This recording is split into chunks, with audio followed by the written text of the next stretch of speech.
Se abren los micrófonos para iniciar la tradición republicana del sonar informativo. Comienza el Jueves de Mayol. 8:32. Don Alberto Mayol, ¿cómo está usted? Muy buenos días. Buenos días, Rafa, ¿cómo estás? ¿Qué tal? Muy ¿Qué tal, bien. Alberto Mayol? Ahí está Pati, ¿cómo estás? Hola, muy bien. ¿Todo bien por allá? Todo bien, todo bien. Muy bien. Bueno, Con las novedades del caso, pero todo bien. nos alegramos muchísimo. Felicidades. Y hablando de novedades del caso, a ver, de lo más interesante que ha ocurrido, y que lo hemos estado conversando un par de días, pero me gustaría tener tu visión del asunto, es qué va a pasar para el TEDEUM. Estamos ya más o menos claros en que esta institución colonial, digamos, añeja, vetusta, no resistía mucho después de lo que pasó el año pasado con la réplica evangélica, de la retirada de Michelle Bachelet, y esta cada día más evidente gesto ecuménico en lo que el poder político va y se somete a una reprimenda o no del poder eclesiástico que viene del origen divino del poder de la época colonial, digamos, a ese nivel hablamos. Pero esta vez el señor reservorio de la moral en el Tedeum ecuménico es Ricardo Esati. Y se complica la cosa, o sea, para cualquiera ir a que te dé lecciones de moral, Ricardo Esati es como el arzobispo de Santiago, investigado por participar en delitos sexuales contra menores en grado de encubrimiento. Exacto. Es como complejo.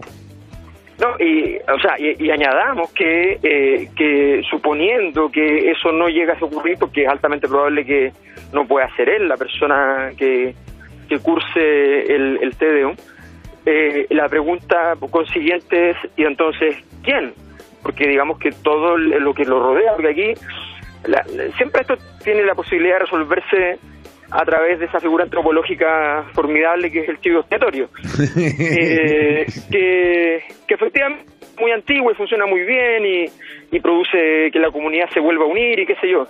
Pero el problema es que aquí todos los casos han ido abriendo siempre con claridad la existencia de muchos nombres al mismo tiempo.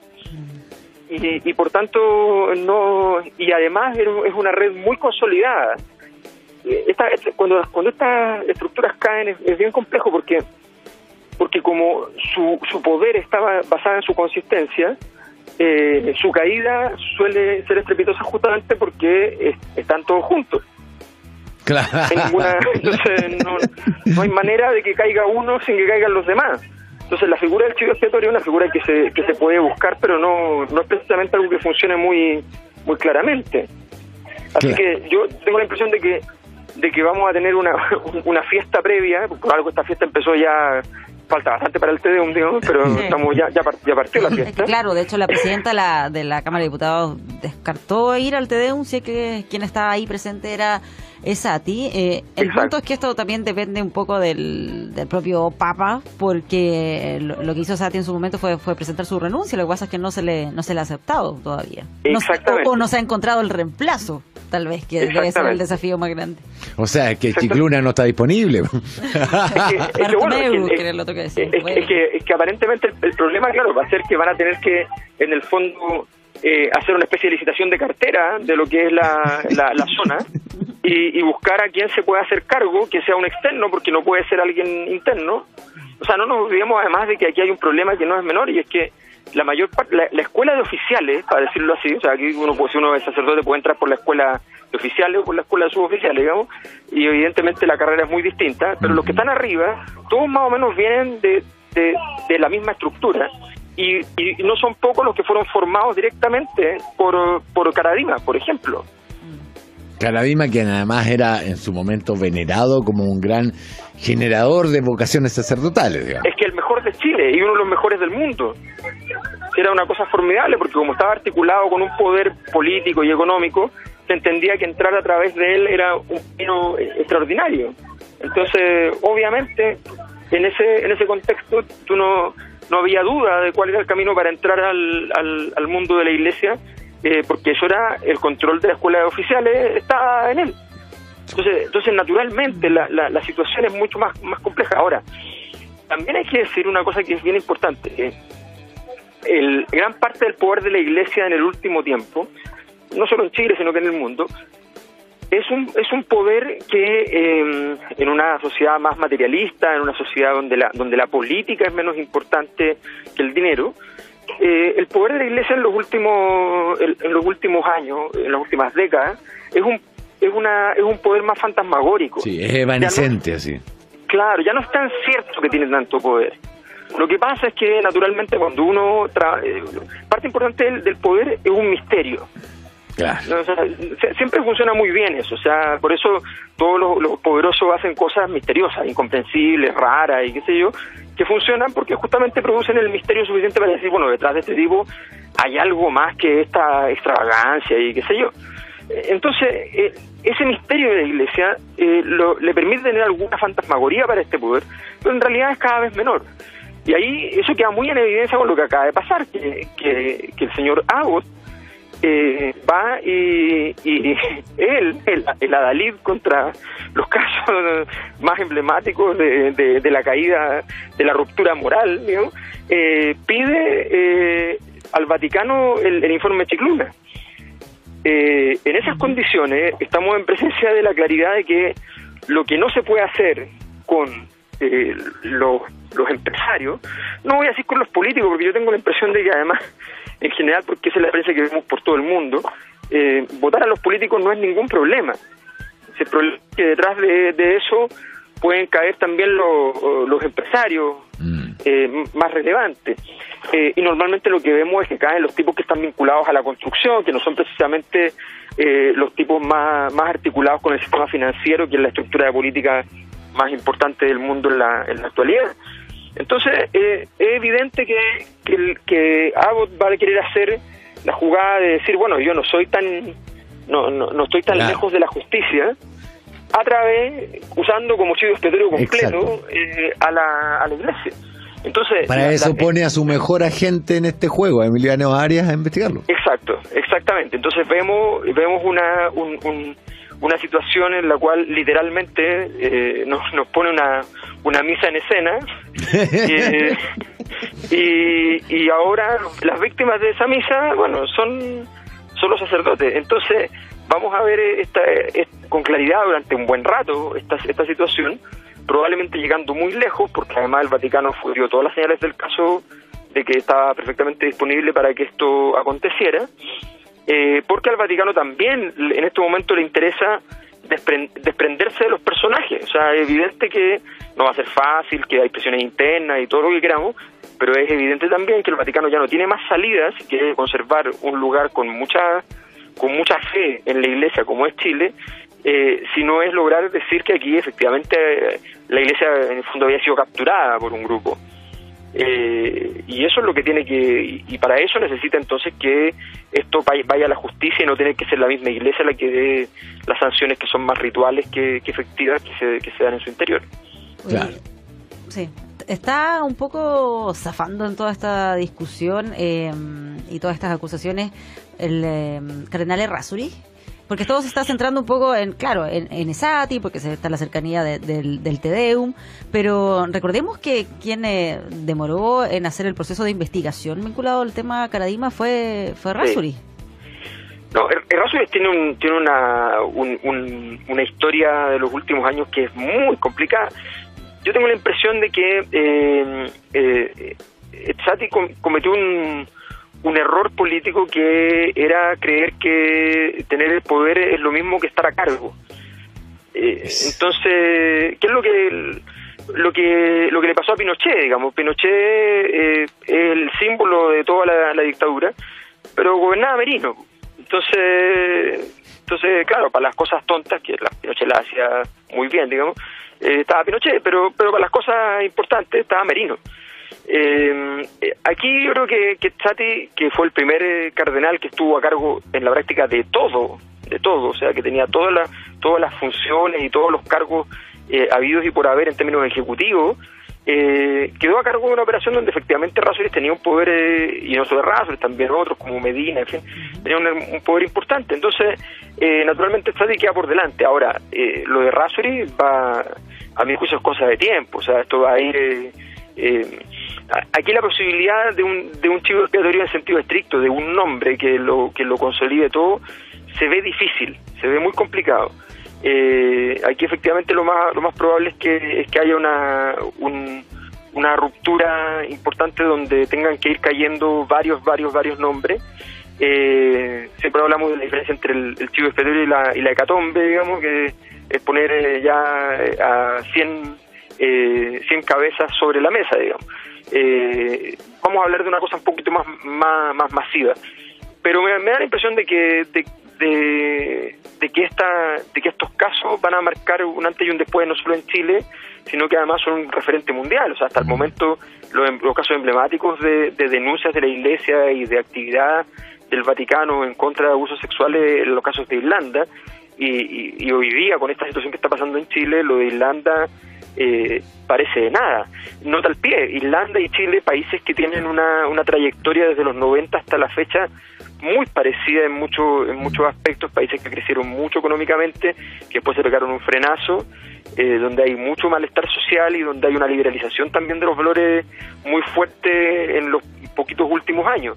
Entonces estamos viviendo ahí una historia parecida, donde la Iglesia fue un tapón también cultural sumamente importante, y donde la Iglesia hoy día no tiene la capacidad ni siquiera de poder entonces ser un tapón respecto a las cosas que le pasan a ella misma. O sea, pasar de eso en 10 años es una cosa bien impresionante. Te quiero traer un tema bastante más pedestre, pero que lo hemos conversado acá, cómo Contraloría se ha convertido en un actor político importantísimo en Chile, y ahora este informe que dice que la Subsecretaría de Prevención del Delito tiene 122 mil millones de pesos que no se saben dónde están, digamos, que las planillas Excel no funcionaban tan bien, y que lo que para mi gusto es quizás lo más horroroso es que de las 20 y tantas medidas que se implementaron, 27 medidas con 16 de ellas que tuvieron cero impacto en la ciudadanía. O sea, es complicado porque que se pierda plata en Chile es una cosa que figura entre los pecados capitales, digamos. Que se mate gente, un detalle, pero que se pierda plata es grave. Pero acá además en un tema que es particularmente sensible y que se ha hecho artificialmente o no, digamos, un tema mucho más sensible con la cobertura que se le da, el delito, la incurrencia de delitos del tipo portonazo, etcétera. Y la Subsecretaría de Prevención del Delito durante el gobierno de Bachelet pierde 122 mil millones de pesos. No, o sea, a ver, estamos hablando de una cifra que ya da para hablar de una situación gravísima, porque efectivamente, primero porque el gasto en seguridad efectivamente puede estar basado, si que no hay planificación, en un gasto sin ningún control. Eso pasa mucho en organismos de seguridad, que gastan mucho y rinden poco respecto a lo que están haciendo, porque básicamente hay muchos sistemas operativos que se hacen con gastos que no tienen que ser tan explícitos respecto a lo que se hace. Pero aquí hay un informe que no solamente dice que hay un problema de que no cuadran las platas con cifras gigantescas, sino que además está diciendo que hay inoperancia del sistema. Entonces estamos hablando de las dos cosas juntas. Yo creo que esta señal, bueno, Contraloría efectivamente yo creo que es un actor sumamente interesante, que ha planteado además un asunto que a mí me parece siempre muy importante, y es que cada institución examine los límites de su actuar. O sea, ¿a qué me refiero? Me refiero que en general las instituciones en Chile se quedan justo en el centro de su tarea y revisan poco la periferia de su tarea. Y por tanto no innovan, porque obviamente uno desde el centro de lo que hace no innova nada. Este Contralor ha estado muy activo en ir a buscar a ver si acaso le resulta realmente competente pronunciarse respecto a esto otro, a plantear tesis jurídicas.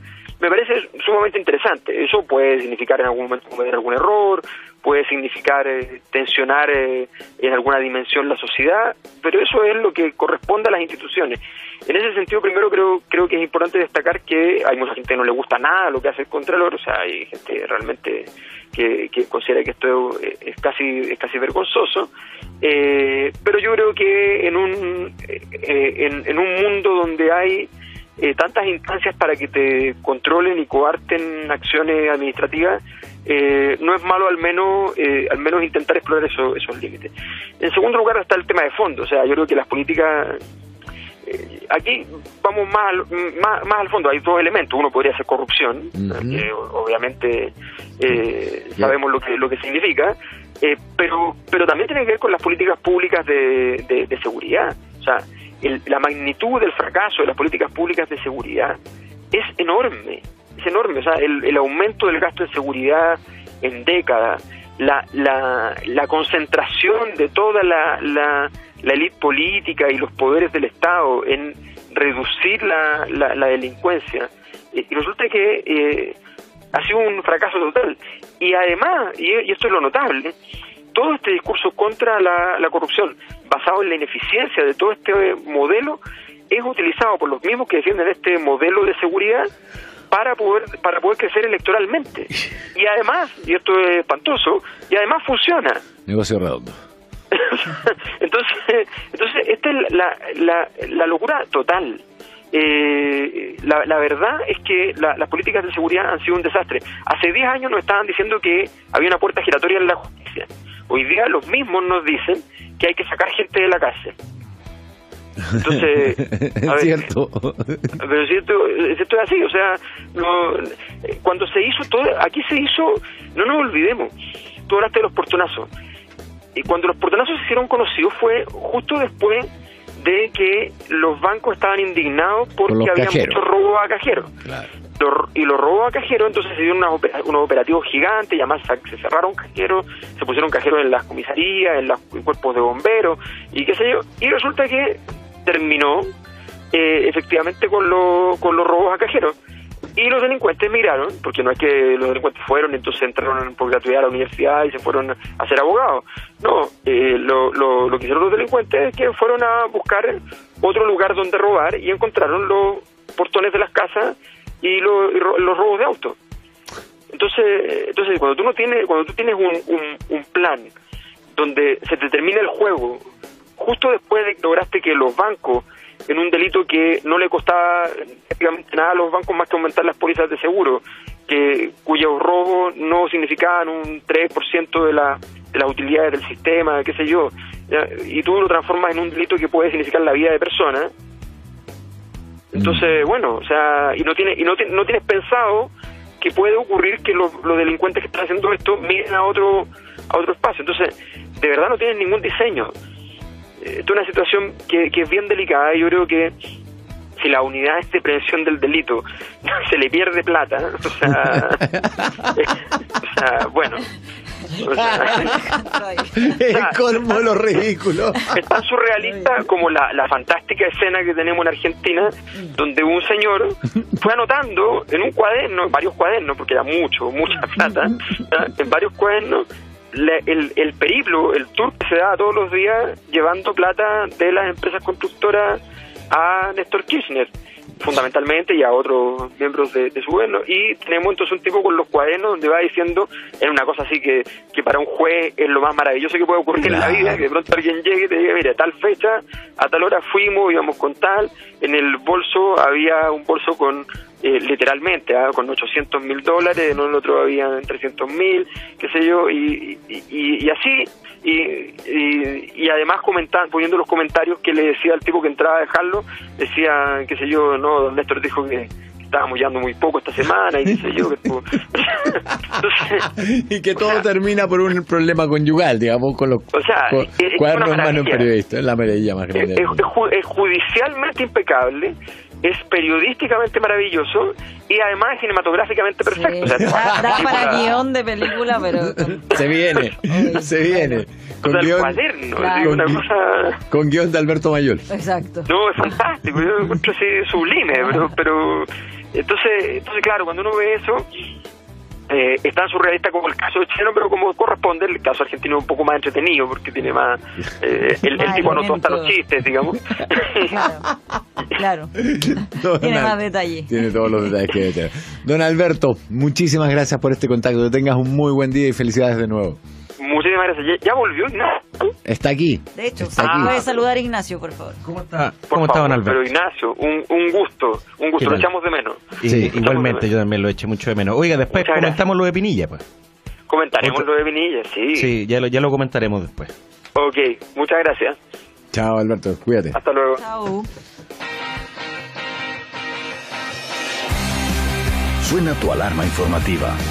Estás en el Sonar Informativo del 105.3 FM.